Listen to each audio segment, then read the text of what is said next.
Bible సమయం గంభీర సమయం వచన పరంపర ధ్యానాంశ సమయం బైబిల్ సమయం గంభీర సమయం దైవ సన్నిధికి అనుబంధ సమయం బైబిల్ సమయం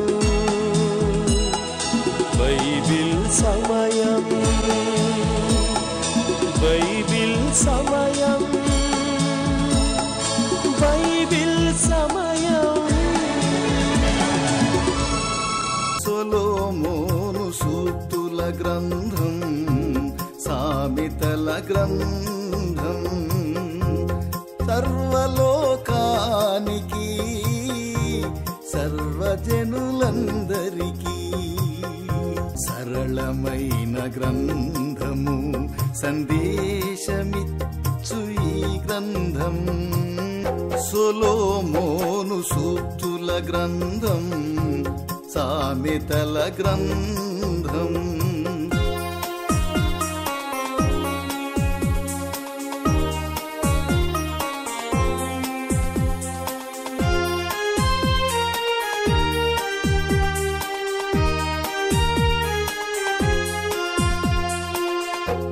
బాలురు యౌవనులు కన్యకలు వృద్ధులు రాజులు అధిపతులు భక్తులు సేవకులు అనుసరించదగినట్టి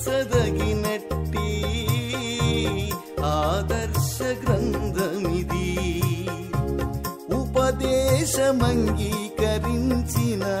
సురక్షితముగా నుందురు కీడు వచ్చునన్న భయము లేక నెమ్మదిగా నుందురు సొలొమోను సూక్తుల గ్రంథం సామెతల గ్రంథం.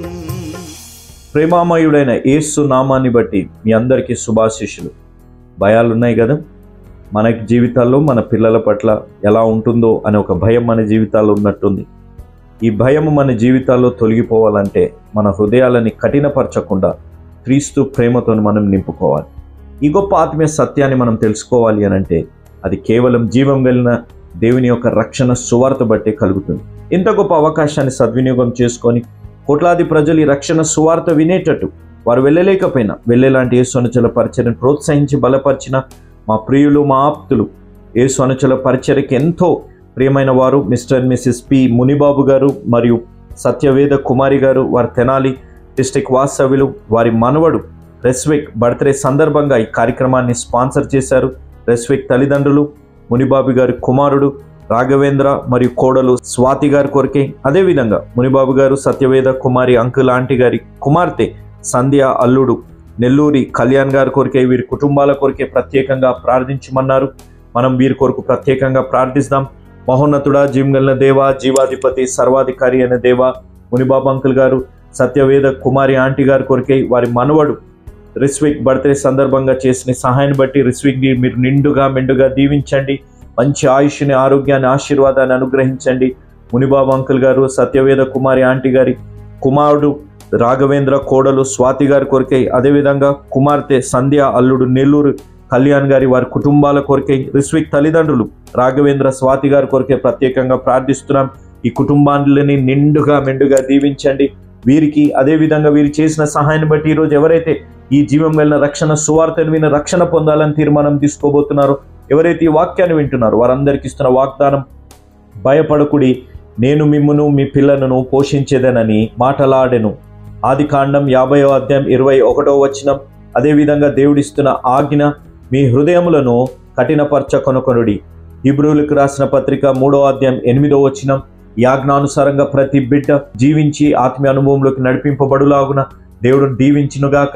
ఈ వాగ్దానం ప్రతి బిడ్డ జీవితంలో నెరవేర్చమని, ఈ కుటుంబాన్ని మీరు దీవించమని, రక్షణ తీర్మానం తీసుకోబోతున్న ప్రతి బిడ్డని మీరు బలపరిచి నడిపించి ప్రతి భయాన్ని నుంచి విడుదల దయచేయమని, ప్రాముఖ్యంగా ఈరోజు బర్త్డే జరుపుకున్న రెస్విక్ని, వారి తల్లిదండ్రులని, అదేవిధంగా వారి నాయనమ్మ తాతగారు మునిబాబు గారిని, సత్యవేద కుమారి గారిని, అదేవిధంగా మునిబాబు అంకుల్ సత్యవేద కుమారి ఆంటీ గారి కుమార్తె సంధ్య, అల్లుడు కళ్యాణ్ గారిని, వీరి కుటుంబాలని నిండుగా మెండుగా దీవించుమని యేసు నామం అడిగి వేడుకుంటున్నాము తండ్రి, amen. Good evening, praise the lord. సకాలం వచ్చిన మీ అందరికీ నా ప్రత్యేక ధన్యవాదాలు. దేవుని యొక్క వాక్యాన్ని ధ్యానం చేసుకుందాం. దానికి ముందుగా ప్రార్థన చేసుకుందాం. దయచేసి తలలు వంచండి, కంటు మూసుకునండి, వీలున్న వారు మోకరించండి, ప్రార్థనలో నాతో ఏకీభవించండి. ప్రార్థన చేస్తున్నాను. మమ్మల్ని మిక్కిలిగా ప్రేమించిన మా ప్రియ పరలోకపు తండ్రి, వందనాలు, స్తోత్రాలు నాయనా. మీ వాక్య పరిచర్య ద్వారా మిమ్మల్ని స్తుతిస్తున్నాం, ఆరాధిస్తున్నాం, కొనియాడుతున్నాం నాయనా. మీ వాక్యం కొరకై వందనాలు, స్తోత్రాలు. మీ వాక్యం ద్వారా ఆదరిస్తున్నారు, మీ వాక్యం ద్వారా బలపరుస్తున్నారు, మీ వాక్యం ద్వారా గద్దిస్తున్నారు. మీ గద్దింపునకు లోబడి మీ వాక్య ప్రకారము జీవించడానికి మీ కృపను అనుగ్రహించండి. ఎంతమంది పరిచర్య ద్వారా రక్షణానుభవంలోనికి వస్తున్నారో వారందరిని బట్టి మీకు స్తుతులు, స్తోత్రాలు చెల్లిస్తున్నాం నాయన. ఒక చెవిని విని మరి యొక్క చెవిని వినిపెట్టే ప్రియుల కొరకై ప్రార్థన చేస్తున్నాం నాయన. వారు కూడా దేవుని వాక్యం ద్వారా ఆదరించబడి, ధైర్యపరచబడి, గద్దించబడి, మీ గద్దింపునకు లోబడి మారు మనసు పొందే కృప దయచేయమని అడుగుతున్నాను నాయన. అనారోగ్యంగా ఉన్న బిడ్డల కొరకై ప్రార్థన చేస్తున్నాం. మీ ప్రేమగల హస్తం చేత ముట్టి స్వస్థపరచమని అడుగుతున్నాం. ఏ కుటుంబంలో ఇబ్బందులు, శోధనలు ఉన్నాయో ఆ కుటుంబాల కొరకు ప్రార్థన చేస్తున్నాం. ఆ కుటుంబాలలో శాంతి, సమాధానాలు దయచేయమని అడుగుతున్నాం. నూతనంగా వివాహమైన బిడ్డల కొరకై ప్రార్థన చేస్తున్నాం. నూతనంగా వివాహమైన తొలి దినాల్లోనే ఒకరినొకరు సమంగా అర్థం చేసుకోలేక చాలా ఇబ్బంది పడుతున్నారు నాయన. అట్టి బిడ్డల మధ్య శాంతి, సమాధానాలు దయచేయమని అడుగుతున్నాం. వివాహం కాని మా ప్రియ బిడ్డల కొరకే ప్రార్థన చేస్తున్నాం. సరైన సంబంధాలు దయచేయమని అడుగుతున్నాం ప్రభా. పేదరికంలో ఉన్న ప్రియుల కొరకే ప్రార్థన చేస్తున్నాం ప్రభా. పేదలను కనికరించేవాడు ధన్యుడు అని వాక్యం సెలవిస్తుంది ప్రభా. అట్టి పేదవారిని దయతో మీ యొక్క కృపాసనం దగ్గర తీసుకుని వస్తున్నాం. సహాయపడండి. వారి పేదరికంలో మీ కృపను తోడ్పాటుగా ఉంచమని అడుగుతున్నాం నాయన. ఈ రాత్రి ఎంతమంది వాక్యాన్ని వినడానికి వచ్చారో వారందరినీ నిండారుగా దీవించండి. ఘనత, మహిమ, ప్రభావాలు మీ కుమారుని ద్వారా మీరే పొందండి. యేసు ప్రభు వారి పుణ్యనామమున స్తుతించి ఘనపరిచి వేడుకున్నాము తండ్రి, ఆమేన్. ఆమేన్ అని నాతో చెప్పిన మీ అందరికీ నా ప్రత్యేక ధన్యవాదాలు చెల్లిస్తున్నాను. సామెతల గ్రంథం 28వ అధ్యాయము 12వ వచనం.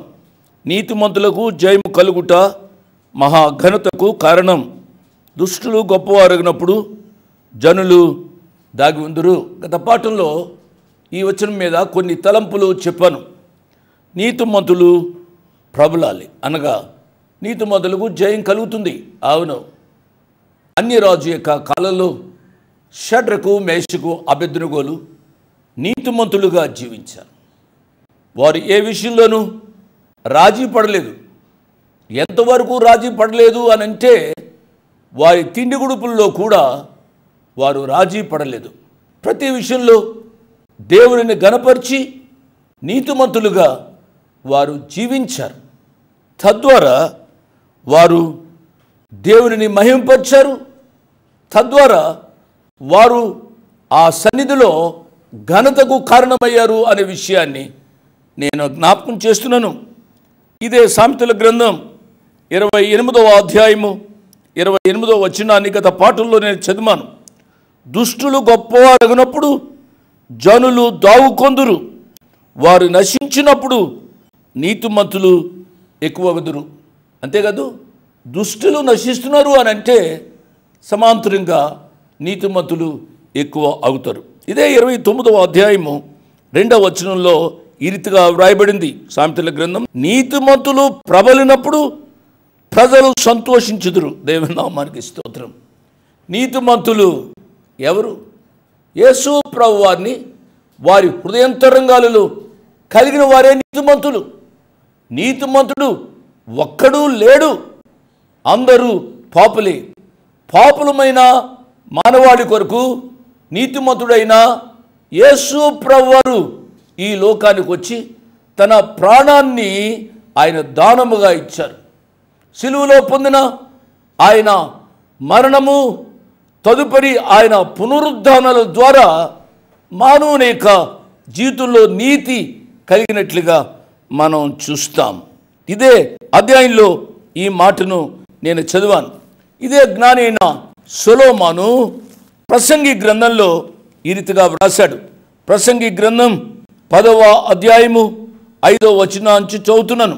పొరపాటున అధిపతి చేత జరుగు దుష్కార్యం ఒకటి నేను చూచితిని, ఏమనగా బుద్ధిహీనులు గొప్ప ఉద్యోగములలో ఉంచబడుటయు, గనులు క్రింద కూర్చుండుటయు, పనివారు గుర్రల మీద కూర్చుండుటయు, అధిపతులు సేవకుల వలె నేలను నడుచుటయు నాకు కనబడెను.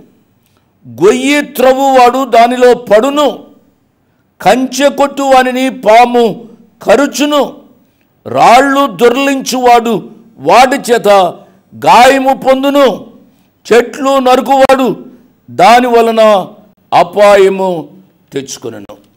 కాబట్టి మనమేమి చేస్తామో అదే మన మీదకు వస్తుంది అనే సత్యాన్ని మనము అర్థం చేసుకోవాలి.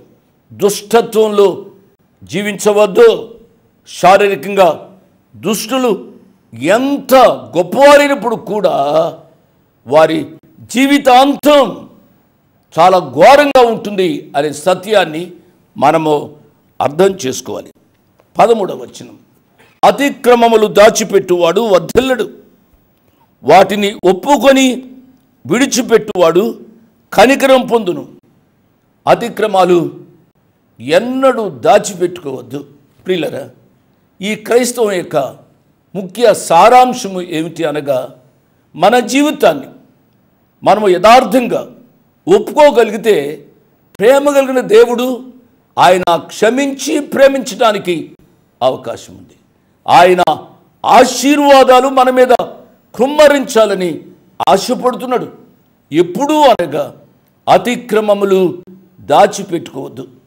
అనగా మనం చేసిన మన పాపాన్ని కప్పుకొనక మన పాపాన్ని ఒప్పుకోవడం మనము నేర్చుకోగలిగిన నాడు మనము దీవించబడతాము అనే విషయాన్ని నేను జ్ఞాపకం చేస్తూ ఉన్నాను. దేవుడు ఆదాము అవ్వలను దర్శించాడు. దేవుడు ఆదాము అవ్వలను దర్శించాడు. దర్శించి దేవుడు ఆదామా ఆదామా నీవెక్కడున్నావు అని అడిగాడు. ఈ సందర్భం అనేక పర్యాయాలు మనం చెప్పుకుంటూ వచ్చాం. ప్రతి చల్లపుట్టు వేళ మానవుడు దేవుని దగ్గరికి వచ్చి దేవుడు ఈ మానవులు ఇద్దరూ కూడా ఎంతో సంతోషంగా ఉన్న దినాలు. ఒకానొక దినాన్ని అతడు తన చేసిన అతిక్రమాన్ని దాచిపెట్టుకోవడానికి ప్రయత్నం చేశాడు. ఆదికాండం 3వ అధ్యాయము 8వ వచనం నుంచి నేను చదువుతున్నాను. చల్లపూటను ఆదామును అతని భార్యయు తోటలో సంచరించుచున్న దేవుడైన యెహోవా స్వరమును విని దేవుడైన యెహోవా ఎదుటికి రాకుండా తోట చెట్ల మధ్యను దాగుకొనగా దేవుడైన యెహోవా ఆదాముని పిలిచి నీవు ఎక్కడ ఉన్నావు అనెను. అందుకు అతడు నేను తోటలో నీ స్వరము వినినప్పుడు దిగంబరినిగా ఉంటిని గనుక భయపడి దాగుకొంటిని అనెను. అందుకు ఆయన నీవు దిగంబరివని నీకు తెలిపిన వాడెవడు? నీవు తినకూడదని నేను నీకు ఆజ్ఞాపించిన వృక్ష ఫలములు తింటివా అని అడిగాను. అందుకు ఆదాము నాతో ఉండుటకు నీవు నాకిచ్చిన ఈ స్త్రీయే ఆ వృక్ష ఫలములు కొన్ని నాకు ఇయ్యగా నేను తింటిని అనెను. అప్పుడు దేవుడైన యెహోవా స్త్రీతో నీవు చేసినది ఏమిటి అనగా ఆ స్త్రీ సర్పం మీద పెట్టినట్లుగా మనం చూస్తాం. అతిక్రమమును వారు దాచిపెట్టుకోవాలని ప్రయత్నం చేశారు. అతిక్రమమును దాచిపెట్టువాడు వర్ధిల్లడు. దేవుని యొక్క వాక్యం చాలా క్రిస్టల్ క్లియర్గా ఉంది. యోహాను భక్తుడు ఈ రీతిగా వ్రాశాడు. యోహాను గారు వ్రాసిన మొదటి పత్రిక మొదటి అధ్యాయము 8-9 వచనాల్లో ఈ రీతిగా ఉంది. మనము పాపము లేని వారమని చెప్పుకొని ఎడల మనను మనమే మోసపుచ్చుకుందుమో, మరియు మనలో సత్యముండదు. మన పాపములను మనము ఒప్పుకొని ఎడల, మన పాపములను మనము దాచిపెట్టుకోకుండా ఒప్పుకొని ఎడల ఆయన నమ్మదగిన వాడును నీతిమంతుడును గనుక ఆయన మన పాపములను క్షమించి సమస్త దుర్నీతి నుండి మనను పవిత్రులుగా చేయను. మనము పాపము చేయలేదని చెప్పుకుని ఎడల ఆయనను అబద్ధికునుగా చేయువారము అగుదుమో, మరియు ఆయన వాక్యము మనలో ఉండదు.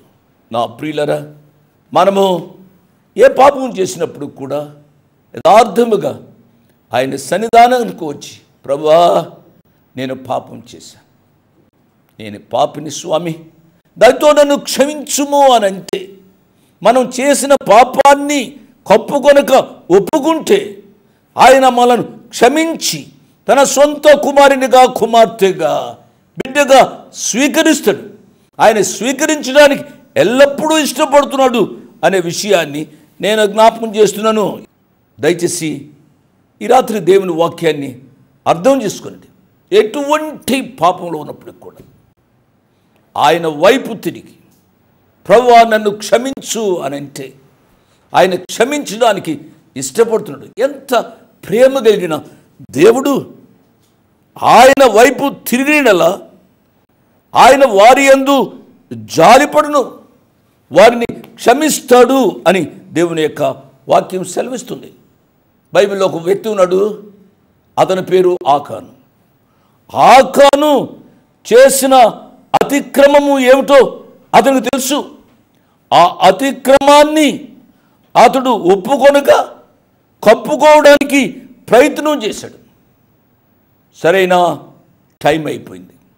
తరువాత అతడు ఏదో క్షమాపణ కోరుకోవడానికి అతడు చాలా ప్రయత్నం చేశాడు, కానీ ప్రయోజనం లేకపోయింది. దేవుడు తనకు తాను బయలుపరచక ముందే వాటిని గ్రహించి వాటిని ఒప్పుకొని విడిచిపెట్టి ఉంటే అతడు తప్పనిసరిగా క్షమించబడి ఉండేవాడు. సమయం ఉండగానే ఇల్లు చక్కబెట్టుకోవాలి. ఇస్కరియోతు యూదా చేసిన పాపం అది. కాబట్టి నా ప్రియులరా, మన బొందిలో ప్రాణం ఉండగానే, మనము ఇంకా సజీవంగా ఉండగానే దేవుని వాక్యం మనల్ని హెచ్చరిస్తోంది. దేవుని యొక్క వాక్య గద్దింపునకు లోబడి మన అతిక్రమలను కప్పుకొనక ఒప్పుకొని ప్రభు చేత క్షమించబడి ఆయన బిడ్డలుగా జీవించడానికి తీర్మానం చేసుకున్న వాళ్ళని ప్రభు పేరిట నేను జ్ఞాపకం చేస్తూ ఉన్నాను. దావీదు పాపం చేశాడు. దావీదు పాపం చేసినప్పుడు దావీదు రాజైనా నాతాను ప్రవక్త వచ్చి దావీదును గద్దించాడు. దావీదు రాజు అయినప్పటికీ ఆ పాపాన్ని కప్పుకొనక ఆ పాపాన్ని ఒప్పుకున్నాడు. తద్వారా దావీదు రాజు క్షమించబడ్డాడు.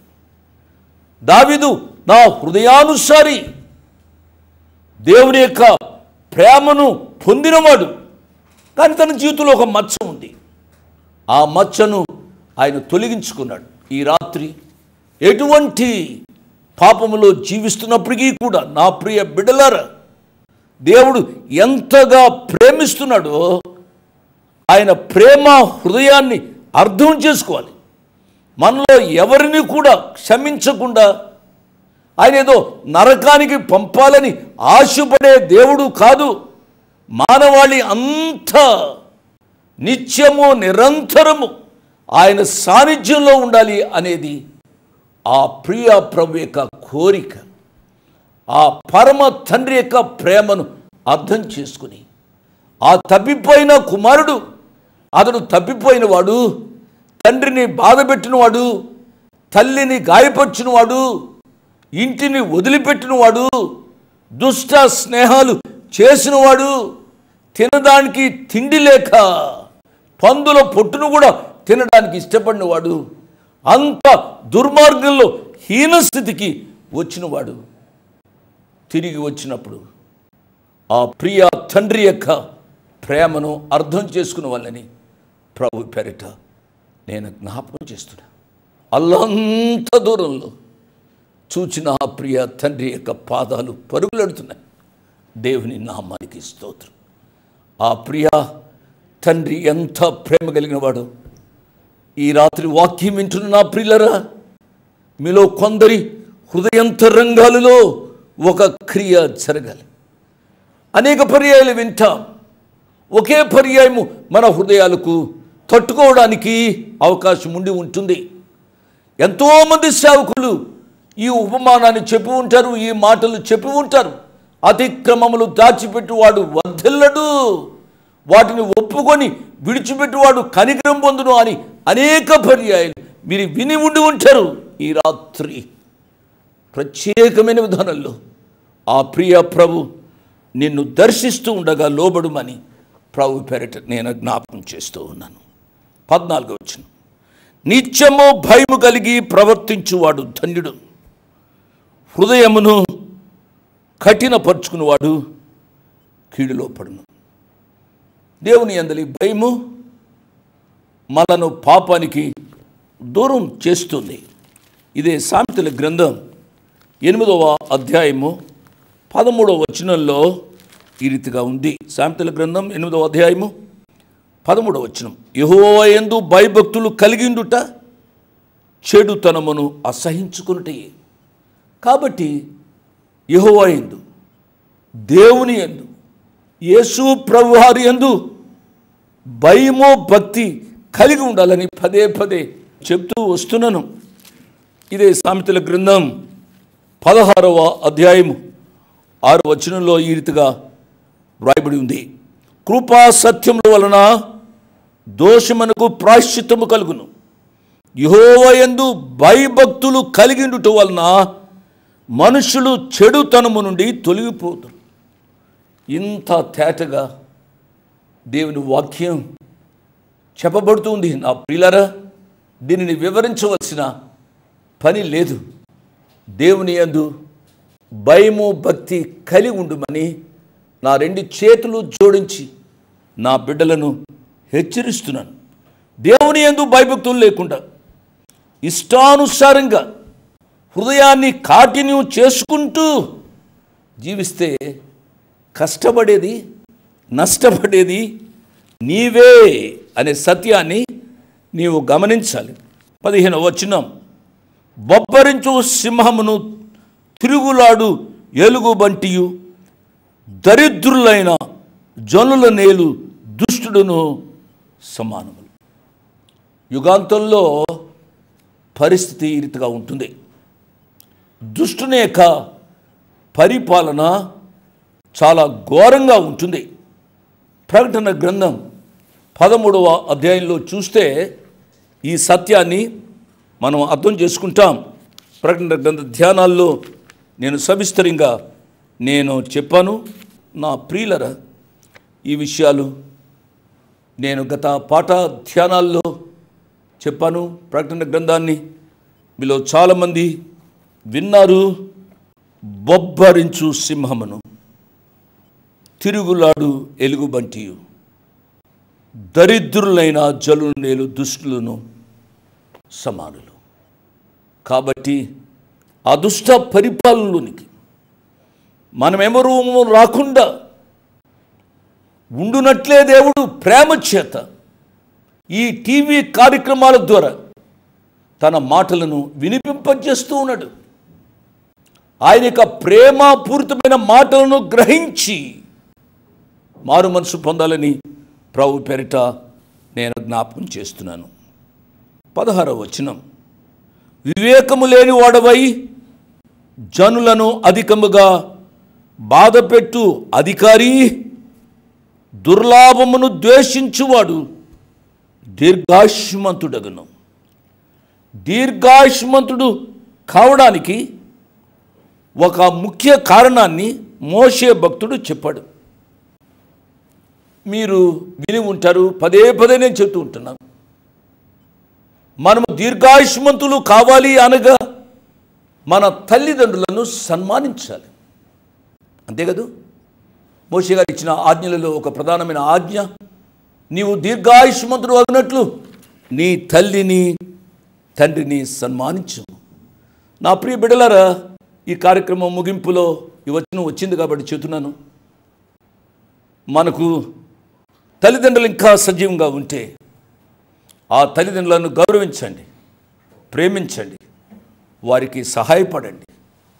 తల్లిదండ్రులను ద్వేషించే వారి గురించి ఇంకా ముందు అధ్యాయంలో ఈ జ్ఞాని సొలొమోను చాలా ఘాటుగా చెప్పాడు. ఆ విషయాలు ముందు చెప్పుకుందాం. ఇంతవరకు చాలా చెప్పుకున్నాం.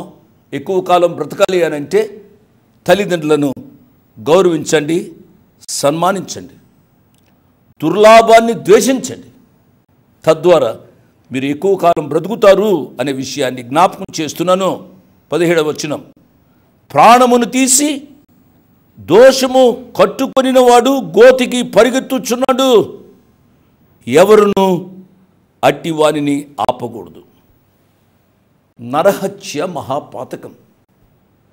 నరహత్య చేయకూడదు. నరహత్య చేయువాడు వాడి గోతికే వాడు పరిగెడుతున్నాడని గ్రహించాలి. ఎవడో ఒకరిని చంపాను, నేను ఏదో పెద్ద హీరోను అనుకోవద్దు. నీ గోతు నువ్వు తవ్వుకుంటున్నావు అనే సత్యాన్ని నీవు అర్థం చేసుకోవాలి. అర్థం చేసుకుని నిన్ను నీవు ఏ రీతిగా ప్రేమించుకుంటున్నావో నీ పొరుగు వారిని కూడా ప్రేమించాలి. ప్రేమ ప్రేమ దేవుడు ప్రేమ. ఎవరైతే ఆ దేవునిని కలిగి ఉంటారో వారు కూడా ప్రేమతో జీవిస్తారు. యేసు ప్రభు అన్ని ఒక రోజున ఆజ్ఞలలో ప్రధానమైన ఆజ్ఞలు ఏమిటి అని అంటే, మోషే గారు 10 ఆజ్ఞలు చెప్తే యేసు ప్రభు వారు క్లుప్తంగా 2 చెప్పారు. నీ దేవుణ్ణి హృదయపూర్వకంగా ప్రేమించాలి, నిన్ను వలె నీ పొరుగు వారిని ప్రేమించాలి. పొరుగు వారిని ద్వేషించవద్దు, వారికి హాని తలపెట్టవద్దు. నీకు చేతనైతే సహాయం చేయి, చేత కాకపోతే వారి కొరకు కనీసం ప్రార్థన చేసి దినాన్ని ముగించమని మనవి చేస్తూ ఈరోజు పాఠాన్ని నేను ముగిస్తున్నాను. విన్న వాక్యాన్ని దేవుడు మన మనసుల్లో స్థిరపరిచి వాక్య ప్రకారం జీవించే అనుభవాలు మనకు దయచేయునుగాక. Praise the lord. మీ ముందుకు రావడానికి ఒక ప్రాముఖ్యమైన కారణం, మేము ఈ టీవీ పరిచర్యని ఎందుకు ప్రారంభించాం, ప్రాముఖ్యంగా తండ్రి అయిన నాన్నగారు, కీర్తిశేషులైన నాన్నగారు జోష్ అన్నగారు ఎందుకు ప్రారంభించారు అనేది వారి మాటల్లోనే విందాం. ఈ కార్యక్రమాన్ని నిర్వహించడానికి నేను ఎంతో ధైర్యం చేశాను అనే విషయాన్ని జ్ఞాపకం చేస్తున్నాను. డబ్బుండి ఈ కార్యక్రమాన్ని ప్రారంభించలేదు. నన్ను రక్షించి ఇంతవరకు పిలిచిన ప్రభు ఉన్నారు అని, తదుపరి విశ్వాసులైన మీరు ఉన్నారు అనే ధైర్యంతో ఈ కార్యక్రమాన్ని కొనసాగిస్తున్నాం. విన్నారు కదా, నాన్నగారు ఏ ధైర్యమైతే వారు చేసి టీవీ కార్యక్రమాలని ప్రారంభించారు. మన రక్షకుడైన యేసు ఉన్నారని, విశ్వాసులైన మీరు ఉన్నారనే ధైర్యంతోనే ఈ టీవీ కార్యక్రమాలని మేము కొనసాగిస్తున్నాం గత సంవత్సరాలుగా. ఇక ముందు కూడా మేము కొనసాగించాలి అని అంటే మీలో విశ్వాసులైన మీరు, ప్రేరేపింపబడ్డవారు మీరు, వచనం వెంబడి వచ్చిన ధ్యానాలు జోషన్న గారివి, పాయింట్ వైజ్ ధ్యానాలు జాన్ స్పర్జన్ గారివి, హీరోస్ ఆఫ్ ది బైబిల్ అనే సిరీస్ ధ్యానాలు భక్త్ సింగ్ నావి కొనసాగేటట్టు మీరు ప్రేరేపింపబడితే, మీరు సహాయం చేసి మీరు నేరుగా నాతోని మాట్లాడవచ్చు. నాతో మాట్లాడి మాకు సహాయం చేయాలనేది నా మనవి. కాబట్టి మీరందరూ ఏ భారమైతే, సేవా భారమైతే నాన్నగారు గత 40 సంవత్సరాలుగా ముందుకు కొనసాగించారు, ఇప్పుడు యవనస్తులమైన మా అన్నగారు జాన్ స్పర్జన్ గారు మాపై ఉంది. కాబట్టి మీరు కూడా ఏ విధంగా నాన్నగారిని అయితే ప్రోత్సహించారు, నాన్నగారిని ఆదరించారు, మమ్మల్ని కూడా ఆ విధంగానే ప్రోత్సహించి ఆదరిస్తారని నమ్ముచు సెలవు తీసుకుంటున్నాను. దేవుడు మిమ్మల్ని దీవించి ఆశీర్వదించునుగాక. ఆమేన్.